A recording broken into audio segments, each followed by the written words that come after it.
Meditaciones de la Santísima Virgen María. La humildad. Después de las virtudes teologales y de las cardinales, sin duda que corresponde la preferencia a la humildad. Es aquella virtud de la que dice San Francisco de Sales, que es necesaria en cada instante y para todos, aun para los más perfectos. La que es considerada por todos como el fundamento del edificio de la santidad y el primer paso que hay que dar en este camino. La Iglesia repite con frecuencia en el oficio divino aquello de San Agustín: ¿quieres levantar una gran fábrica de santidad? Piensa primero en una base sólida de humildad, porque cuanto mayor sea el edificio, más hondos han de ser los cimientos. Es cosa clara que el árbol que no profundiza en sus raíces no puede tener gran corpulencia, ni resistir la furia del temporal. Error muy lamentable es creerse muy adelantado en la perfección y no tener dominada la soberbia, el orgullo, el amor propio. Pues aunque lleves una vida de mucha piedad e intensamente espiritual, estás muy lejos del comienzo de la perfección si no eres humilde.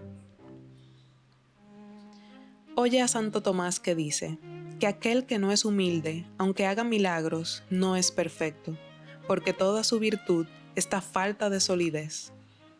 No dudes que si no has llegado ya a mayor santidad, es porque aún no eres profundamente humilde.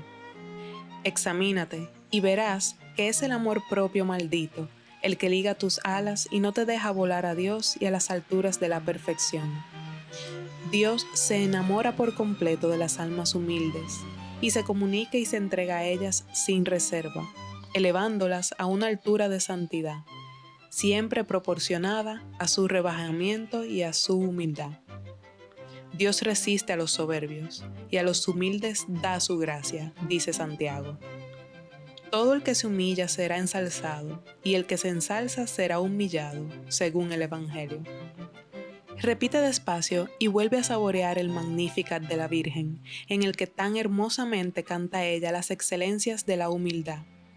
Y cómo no, si dice Santa Teresa, que la humildad de la Virgen fue la que atrajo a Dios del cielo a sus purísimas entrañas, y con ella le traemos también nosotros de un cabello a nuestras almas.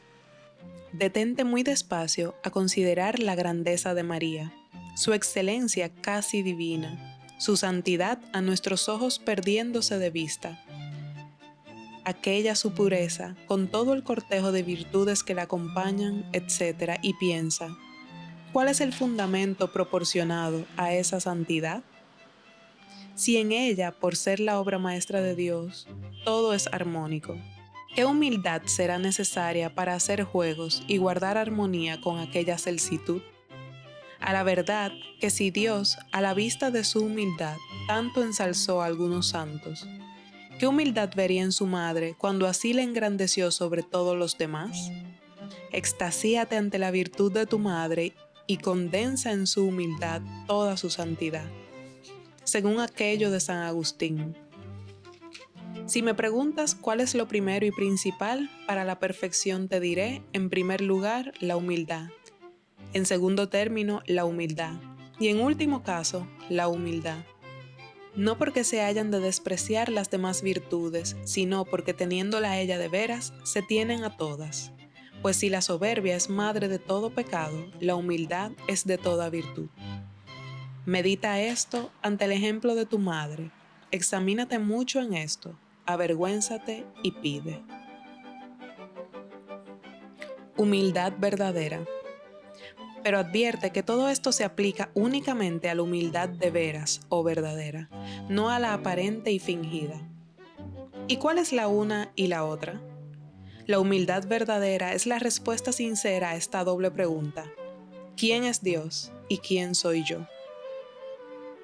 De este doble conocimiento brota naturalmente el conocimiento o de nuestra bajeza en comparación de la inmensidad de Dios, de nuestra miseria, de nuestra nada, de nuestra incapacidad para dar ni un solo paso en el camino de la santidad, de nuestros pecados, que son todavía peor que la nada. de nuestras continuas imperfecciones e ingratitudes, con las que has echado a perder tantas veces las gracias de Dios. Mira tu cuerpo, cuánta corrupción. Mira tu alma, cuánta miseria. Qué cosa más natural que la humildad ante este cuadro tan real y tan verdadero. Por eso, la humildad es la verdad, dice Santa Teresa. San Francisco de Sales sacaba de esta verdad estas consecuencias que debes meditar muy despacio. Primero, que no tenemos razón para estimarnos en algo, sino más bien hemos de tener un concepto bajo de nosotros mismos, pues solo debemos estimar y amar a Dios. 2. Que no debemos buscar ni aceptar alabanzas ni estima de ninguna clase, pues es una injusticia, ya que esto corresponde únicamente al Señor. 3. Que nuestro amor debe ser por la oscuridad, el menosprecio, el olvido. Esto es lo que se debe a la nada y al pecado. Y si Jesucristo, sin pecado, ha sido el primero en hacerlo así, nosotros, cargados con tantos, con mayor motivo debemos hacer lo mismo. Aplica todo esto, punto por punto, a la vida de la Santísima Virgen, y verás que fácilmente encuentras en ella el modelo práctico de la verdadera humildad, de aquella humildad de la que decía Cristo: aprended de mí que soy manso y humilde de corazón. Qué buena discípula fue la Santísima Virgen, pues aprendió tan perfectamente esta lección. ¿Por qué no la aprendes tú también así? Humildad falsa. Por tanto, no es humildad verdadera la que consiste en meras palabras, en acciones puramente exteriores.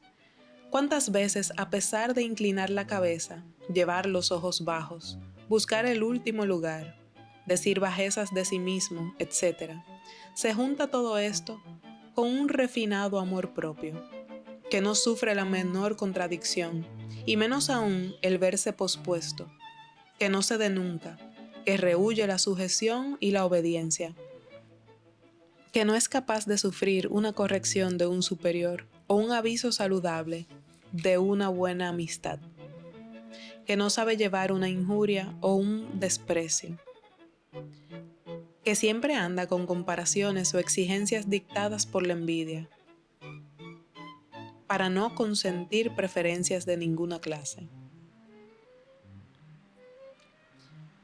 Bien se ve que una humildad así no merece este nombre, pues es humildad fingida y aparente,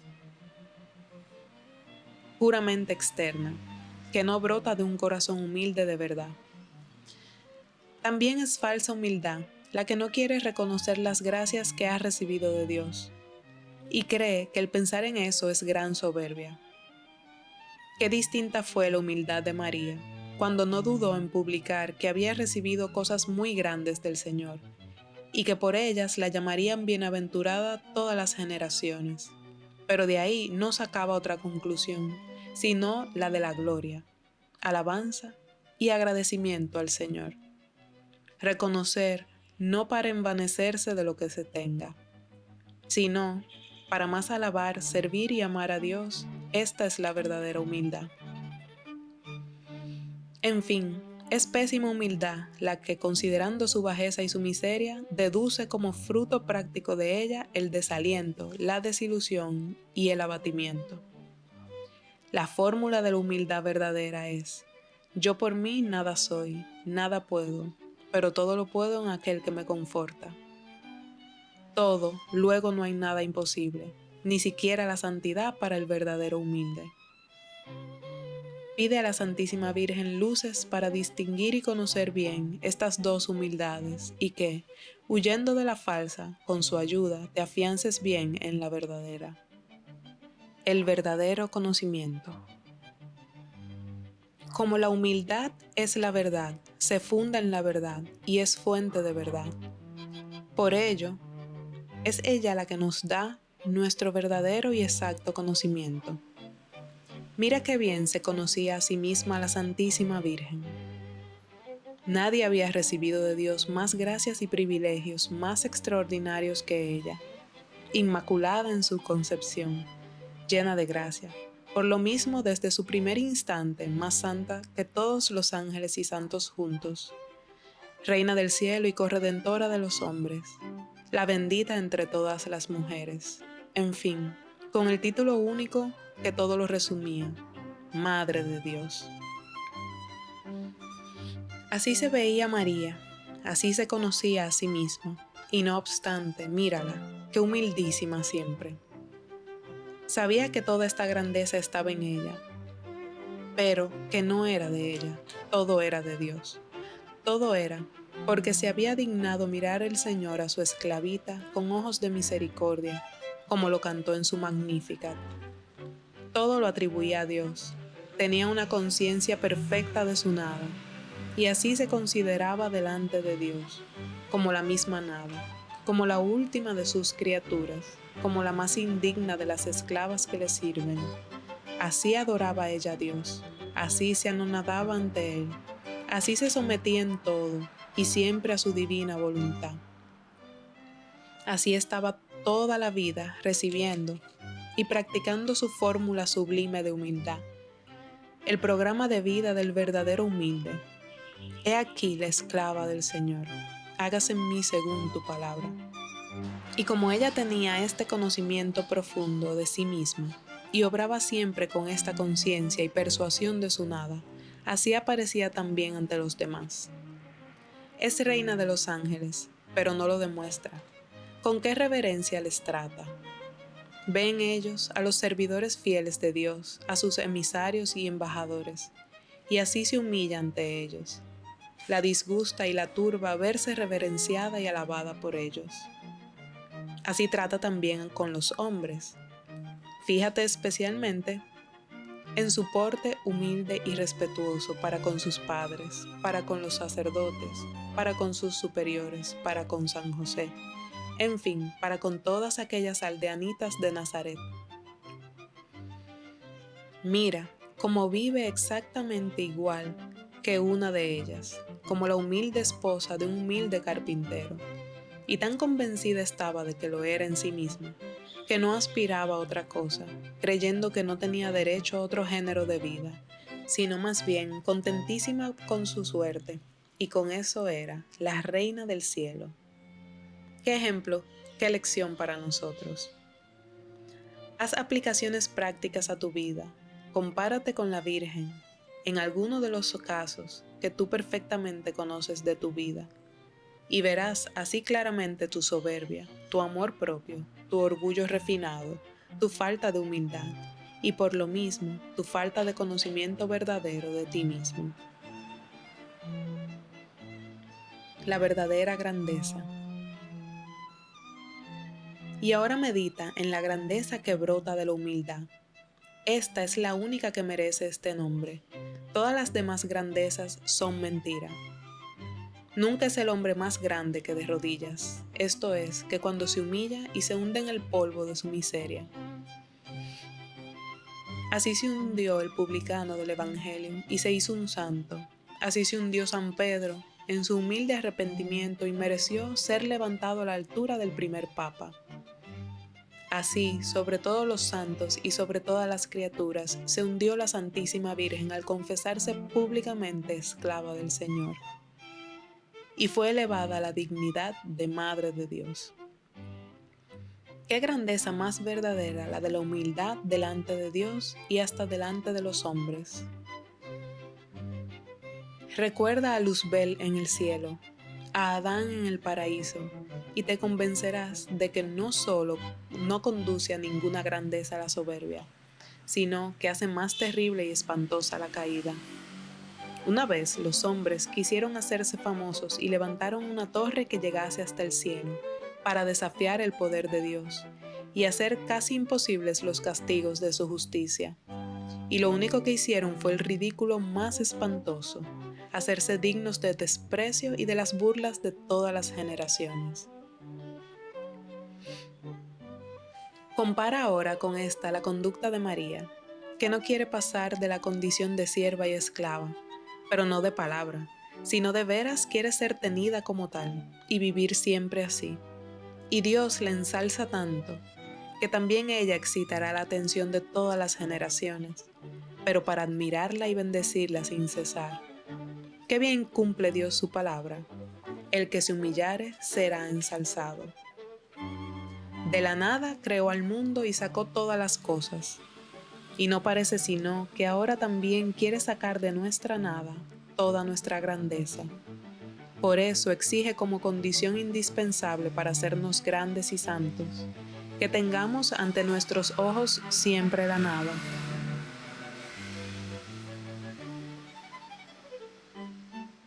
La purísima nada que somos y que podemos. La humildad y únicamente ella es la que levanta la torre altísima, firme y segura que traspasa las nubes y llega hasta los cielos, hasta el trono mismo de Dios. La verdadera fortaleza. En fin, en la humildad se encuentra el resorte secreto para las grandes hazañas, para los grandes heroísmos. El humilde descansa en Dios y cuenta con el poder omnipotente de Dios. Y no hay nada que se lo oponga, ni dificultades que no venzan. No es la humildad la virtud del apocamiento y encogimiento que nos hace cobardes, miedosos y pusilánimes. Muy al contrario, es la virtud de los fuertes la que da y engendra la verdadera fortaleza.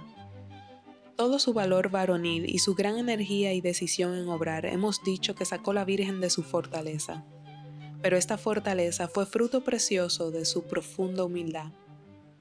En su purificación, pasa María por una de las mayores humillaciones de su vida. Era necesario para apreciarla en toda su extensión conocer el amor de la Virgen a su pureza inmaculada. La dignidad de Madre de Dios la hubiera pospuesto a su virginidad. Y ahora, tiene que pasar a los ojos de los demás como una mujer inmunda. La Azucena Purísima aparece como marchita ante los hombres. Solo Dios conoce su candor e inocencia. Fácilmente el amor propio hubiera buscado pretextos en este caso para obrar de otra manera. El celo por la gloria de Dios, la edificación del prójimo, la alegría de aquel pueblo al saber que ya estaba entre ellos el Mesías, etc. María no admite tales sugestiones. Obedece a la ley con tanto mayor gusto cuando es para ella más humillante. Dios estima en este día más su ofrenda que ninguna, porque ninguna se le ofreció con tanta humildad. Ah, pero mira a la vez con cuánta fortaleza y entereza. María, en esta ceremonia ofrece a Dios a su Hijo, y se entrega ella misma a la inmolación, al sacrificio. Tú también necesitas generosidad, entereza, fortaleza para ofrecer a Dios tu sacrificio, el que más te cuesta y el más necesario, el de tu amor propio. Hazlo con generosidad y entereza, la humildad te la dará. Pide a la Virgen un conocimiento de ti mismo y de tus defectos, el conocimiento de tu conducta. ¿Cuál es tu reverencia en la oración, con los ángeles y santos, con tus superiores? ¿Cómo piensas de ellos y cómo te portas con ellos? ¿Eres respetuoso, deferente, sumiso a todo lo que te mandan? ¿Cómo correspondes a las gracias de Dios? La humildad te enseñará todo esto. Pídesela así a la Santísima Virgen. Úrgela y haz la gran fuerza para que no te niegue esta gracia. Ave María, gratia plena Dominus tecum, benedicta tu in mulieribus, et benedictus fructus ventris tui, Iesus. Sancta Maria Mater Dei, ora pro nobis peccatoribus, nunc et in hora mortis nostre. Amén. Ecce ancilla Domini, he aquí la esclava del Señor.